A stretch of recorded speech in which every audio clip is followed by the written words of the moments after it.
Professor Scapigliati, Università della Tuscia di Viterbo, una conferenza sui cambiamenti climatici, un successo possiamo dirlo, e soprattutto ha voluto ribadire anche il senso di questa conferenza, l'aspetto scientifico che era primario nell'informazione che avete dato. Sì, la scienza è la base della scienza, è la base della conoscenza.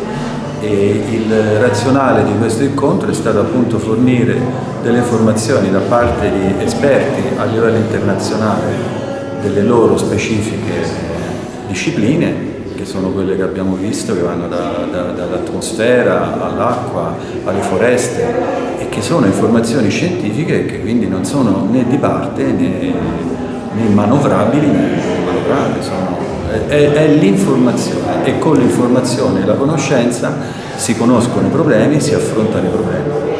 Come sta questa terra, professore? Lei l'ha girata un po' tutta. Sì, devo dire una cosa, che dobbiamo, per quello che riguarda i cambiamenti climatici, e in una parola molto grande, l'inquinamento in generale prodotto dall'uomo, la cosa importante è che bisogna pensare che non ci deve pensare qualcuno, ci dobbiamo pensare tutti.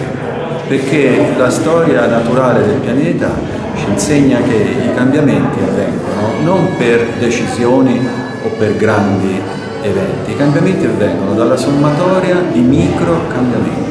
I micro cambiamenti producono l'effetto e lo possiamo vedere in tanti aspetti e in ogni istante, in ogni momento nella vita naturale di questo pianeta.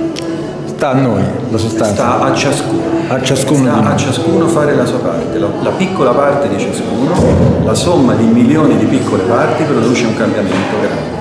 Sta soltanto a noi. Dobbiamo, secondo me, pensare che abbiamo dei figli e abbiamo un futuro da trasmettere e non rubare il futuro dei nostri figli.